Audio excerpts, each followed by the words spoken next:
For 5 years, I've had to tell them we still don't have the answers. And now investigators have answers for the families of the victims of the iconic Village fire, while we're learning about the man accused of committing the crime. Austin's coolest day in a month, as many of us enjoyed needed rainfall, but it won't last for long in your first warning forecast. And what Austin police are asking for to help solve a homicide investigation. Well, today we are learning more about the person Hays County investigators believe started a deadly fire in San Marcos 5 years ago. Thanks so much for joining us at 5. I'm Jennifer Sanders. I'm Daniel Marin. The fire at the iconic Village apartments killed 5 people and seriously injured several others. Today, investigators confirmed they arrested 30-year-old Jacoby Ferguson yesterday morning in connection to the deadly fire. And KXAN's Sarah Alshay has been covering this all day with information on Ferguson and what led investigators to break this case. We've never given up on this case. We have been discouraged.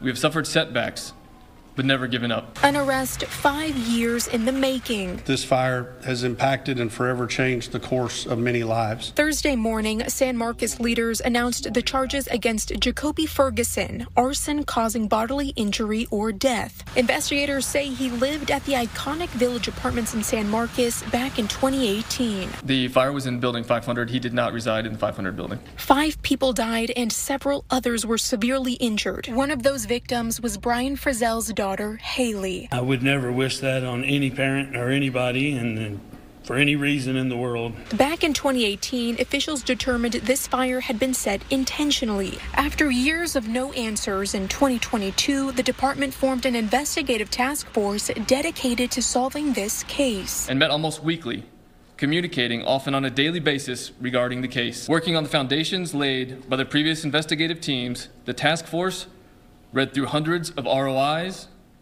watched hours of body camera footage, and re-examined all of the data available for this case. Ultimately, San Marcos Fire Marshal Jonathan Henderson says that task force led this case forward to this arrest. Multiple witnesses were re-interviewed, yielding valuable information further corroborated by the ATF fire investigator origin and cause determination report. Henderson wouldn't say what came to light during these interviews that pointed to Ferguson, also saying he could not speak to a motive. Frizzell's father says there will never be a good enough reason for his daughter's death, but this development is the step forward they've been desperately waiting for all these years. We are eternally grateful for all of those that kept looking and kept re-looking. What a blessing.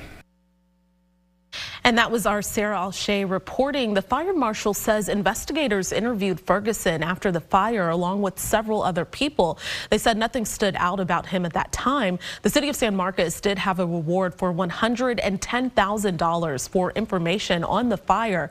Officials say no tip ever came up that helped with this arrest, so that money does not go to anyone. Investigators say no other arrests are expected in this case. In El Paso, the sentencing phase continues for the Texas gunman who killed 23 people at a Walmart in 2019. Patrick Crucius and families of the victims returned to court today. The 24-year-old is expected to receive multiple life sentences. For some of the families of those killed in the shooting, the sentencing has been a long time coming. We think about this every day. Until we get justice, it's not going to go away. And even after, it's going to be painful. But the longer that it's dragged out, the more it hurts. And although the federal government did not seek the death penalty, Texas prosecutors have not taken lethal injection off the table in a separate case in state court. First warning weather with Chief Meteorologist David Yeomans. Well, believe it or not, clouds and some numerous heavy rain showers earlier this afternoon kept Austin's high temperatures at their coolest since early June. It was a month ago when Austin's airport at Bergstrom last saw a high in the 80s. That's what we reached today, a high of only 88 in southeastern Travis County. That's 7 degrees cooler than normal. We're seeing a little more sunshine and the weather's drying out a little bit for your evening drive. Still some pretty juicy dark clouds here on the Lorenz & Lorenz 360 cam. On the 3-hour radar loop, you can see when we rewind a bit, there was a pretty good coverage of some heavy downpours even here in Austin. But zooming in, over the past couple of hours, things have dried out a bit as the atmosphere is now a little bit worked over. Just a couple downpours remain up in Lampasas and northern Burnett County, and even these are starting to trend downward.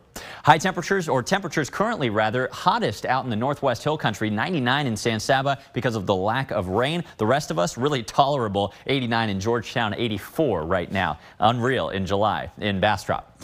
Coming up, I'll show you who got nearly 2 inches of rain today and a weather pattern change that will mean another heat wave is about to build. All right, David, thank you very much. It's been almost a year since a young man died after strangers stabbed him in downtown Austin.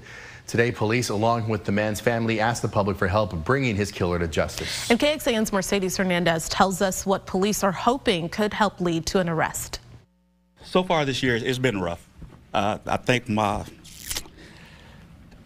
the family, especially my sister, it's been really rough. It's been 10 months since Rodney Anderson lost his nephew, DeAndre Day. He remembers Day as a talented young man, well known for DJing around town. What was taken from us was joy. The smile, you can see it on his face.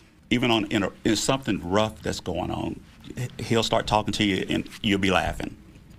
That's just who he was. A grainy surveillance camera recorded Day's final moments back in September. He's there in the white T-shirt. Austin police say he and a friend encountered a group of men when a fight broke out. One man pulled out a knife and went for Day's friend. Because the black male suspect with the knife ran towards his friend, DeAndre's intention was to go and assist his friend from getting stabbed.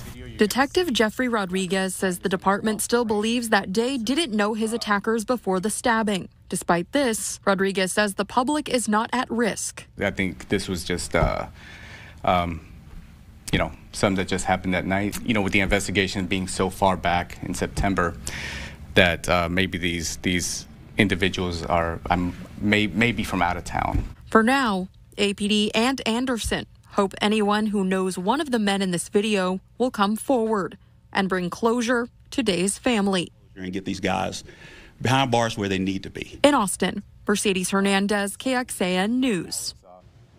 And investigators are offering a $1,000 reward for any information that leads to an arrest. Looking ahead to NBC Nightly News, today the first drug for Alzheimer's disease got full FDA approval. After putting the drug Leqembi on the accelerated approval path back in January, the FDA today gave it the green light. Now, the drug is not a cure, but data shows it can slow the decline of Alzheimer's in its early stages. But it does come with the risk of side effects, and it is very expensive, more than $26,000 before insurance coverage. Tonight on NBC Nightly News, Kate Snow checks in with a couple to see how the drug is impacting them, plus who will be eligible for this drug and when. More flights are taking off from Austin, the new airline offering direct flights to a hotspot in South America. Plus, the company that owns the imploded submersible is shutting down. The latest in the investigation of the Titan. And are you a tweeter or a threader? The rise now in popularity of Meta's new app and why a lawsuit might be in the future.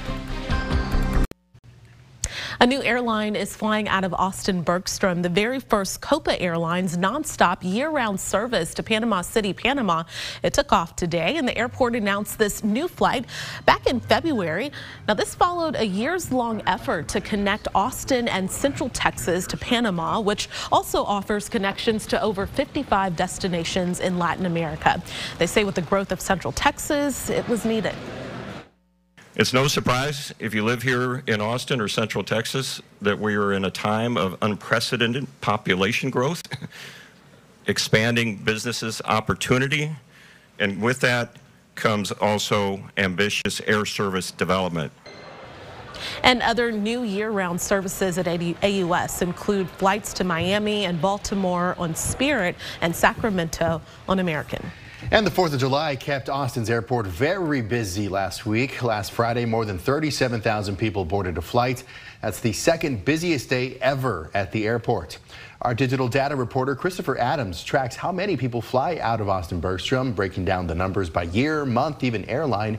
You can find his very detailed reporting under this story at KXAN.com.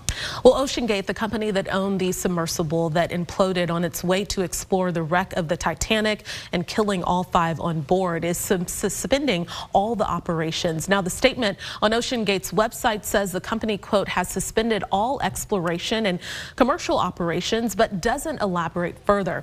Investigators believe the Titan exploded as it made its descent into deep North Atlantic waters on June 18th. The Coast Guard says human remains have likely been recovered from the wreckage and are now being examined by medical officials. New details on the man who carved into Rome's Colosseum. What he claims he just found out after vandalizing the monument. And drought conditions, unfortunately, getting a little bit worse in today's weekly drought monitor update. As I changed the map from last week to this week, watch just northwest of Austin. Some parts of Williamson and Burnett counties now in severe drought category, rather. I'll show you a shift in the weather pattern away from the cool, rainy weather today. Next. Mark Zuckerberg's new Meta app Threads went live last night, and it is catching speed very quickly. So much so that Twitter is now threatening to sue Meta over the app. And that's because it's supposed to be a direct challenge to Elon Musk's app. As NBC's Aaron McLaughlin reports now, all kinds of users, celebrities as well as influencers are already weighing in. The highly anticipated rival platform to Twitter is now live. Facebook and Instagram's parent company Meta launching Threads overnight. The new text-based app arriving a day earlier than expected. Kind of looks like this right now. It looks like a mashup of like Instagram, Facebook, and Twitter. Founder Mark Zuckerberg announcing Threads reached 10 million signups in its first 7 hours. Celebrities from Oprah to Kim Kardashian to Jennifer Lopez already joining the app that looks fairly similar to Twitter. The launch coming just days after Twitter announced limits on its app, including how many posts users can read per day. The change is led by controversial billionaire Elon Musk. I'll say what I want to say, and if the consequence of that is losing money, so be it. Meta describing its vision as creating positive and creative space to express ideas, leveraging Instagram's more than 2 billion users. Posts on the app can be up to 500 characters long with links, photos, and videos up to 5 minutes. Content creator Drex Lee, who makes money as an influencer on Instagram, received early access to Threads. What grade do you give it so far? Everything has been running pretty smoothly. But reaction has not all been positive. Some users taking to Twitter calling Threads chaotic and reporting glitches. The biggest concern, the newsfeed's algorithm. I don't want a discovery feed. I don't want to see what's trending. I just want to follow my friends. That's it. Users waiting to see what both apps and both billionaires do next. Elon Musk has challenged Mark Zuckerberg to an actual fight, but right now we're getting to see it kind of on this great public stage. That was Aaron McLaughlin reporting. And back to the issues that people have been reporting on Threads. The head of Instagram said today that Threads is focused on fixing any issues, and they just did not expect so many people to sign up so quickly. But he says that is the definition of a, quote, champagne problem. Well, remember the story we told you about a few weeks ago about the man carving his name into the Colosseum? That man sent an apology letter saying that he was unaware the nearly 2,000-year-old amphitheater was ancient. And the man, identified by his lawyer as 27-year-old Ivan Dmitriev, used a key to carve Ivan and Haley 23 onto a brick wall of that structure. That was last month. Now, the letter was addressed to the mayor of Rome and the city council. He says he is embarrassed and sorry for his actions and regrettably learned about the monument after the fact. Italian officials believe he lives in England. Now, vandalizing the Colosseum is an act that carries fines of up to $15,000 and 5 years in prison. Well, is your water tasting funny? A little different? Well, several viewers asked us to look into this after they reported the water tasting like potting soil. Austin Water tells us the water is totally safe to drink despite the taste and smell. The department tells us it uses power-activated carbon to treat the water. It's one of the steps after disinfection. But late last week, one of its carbon feed lines needed to be fixed, and it was taken out of service for a couple of days. Taste and odor is really a secondary from a health perspective. In terms of the health and safety of the drinking water, we exceed all of the regulatory requirements. That being said, taste and odor is very important to us. We strive to provide the highest quality drinking water to our customers. So if your water is a little funky, let Austin Water know so they can adjust the carbon feed. You can call the emergency dispatch line at 512-972-1000. Again, that's 972-1000. We'll also post that phone number for you on KXAN.com. All right, glad we got some answers on that. We did have several people email us about that.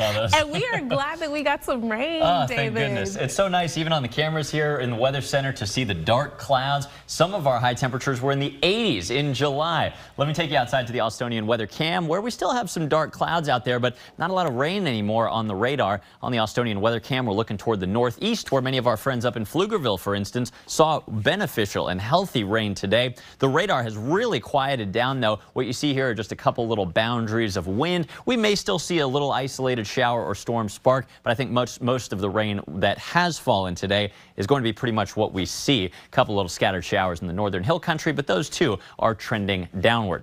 Look at the rain total since midnight. I mentioned Pflugerville over 1.25 inches. Elgin in northern Bastrop County, 1.7 inches. Parts of Metro Austin saw their first measurable rain in 2 weeks. 1 inch flat at Oak Hill on the southwest side of town. You can find your totals anytime on our website under the weather tab.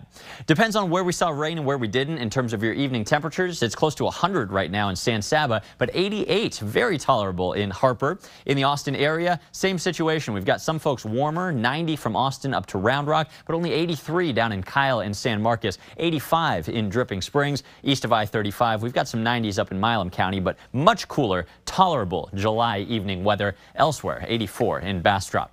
As we warned you might happen yesterday, we had this big slug of tropical moisture shown by the white and blue color here on the water vapor move into our area a bit. This is still funneling some enhanced moisture up into the sky above our heads, but it's not going to last for more than one more day. High pressure, which we're tracking to the west. Remember, this is that hot, dry weather system. It's slowly building more and more into our area. You can see that on the weather pattern projection over the next several days. And once this thing entrenches itself again, we've got another heat wave building, kind of like the one we just climbed our way out of. Over the next several hours, we may still see a couple isolated showers on the high-resolution model, but notice everything is decreasing, and that trend should continue. After sundown, 8-9 p.m., everybody's completely dry, and that's the way we stay overnight. Now, tomorrow, we're not totally done with the rain chance yet. We do have a slim chance of rain from Austin eastward. Mostly cloudy to start the day, lots of sunshine breaking out by midday, but in the early afternoon, we could see that Gulf Coast sea breeze bring just an isolated downpour from I-35 eastward. Notice the chances are much lower than what we saw today, and any beneficial rainfall will be kind of limited, mainly from Austin eastward, less than ½ inch, as opposed to today's 1 to 2 inch totals that some enjoyed. Tonight's forecast, partly cloudy and completely dry after sundown. Light southeast winds, lows could be warmer at 76. Tomorrow, we're adding about 5 or 6 degrees onto today's temperatures with more sunshine and a low chance of rain. 97 feeling like the triple digits with the humidity from the wet soil. Speaking of humidity and heat, look at this. Triple digits return starting on Saturday, and they are not going anywhere after that. If you're thinking about escaping to the Texas coast to jump in some water, or maybe the Colorado mountains, this would be a good week to do so. Sunshine and high temperatures as hot as 104 by Tuesday. More self-driving cars are coming to Austin. Volkswagen announced today that it would roll out the technology here later this month. About 10 of Volkswagen's ID Buzz electric vans will be sent here by the end of the year, with the first 2 vans scheduled to begin testing pretty soon. The vans utilize autonomous driving systems and will be geo-fenced, meaning that they're operable only in certain areas of Austin that have been mapped out. Austin is Volkswagen's first testing hub in the U.S. New details now on the bag of cocaine found in the White House over the weekend. Multiple officials investigating now say that the bag was found in a cubby near the West Executive entrance. So this is different from the initial story saying the drugs were found in the formal West Wing lobby during a routine patrol. This is between the foyer and a lower level lobby. Officials set low expectations that they would be able to identify who the drugs belonged to. President Joe Biden and his family were at Camp David, Maryland, not the White House, when officers discovered that drug. All right, well, coming up tonight on KXAN, it's The Blacklist at 7 o'clock, and then Law & Order SVU at 8 o'clock, and Magnum PI at 9 before KXAN News at 10. And of course, you can join us an hour earlier for KXAN News at 9 o'clock on the CW Austin. Here's where to find us.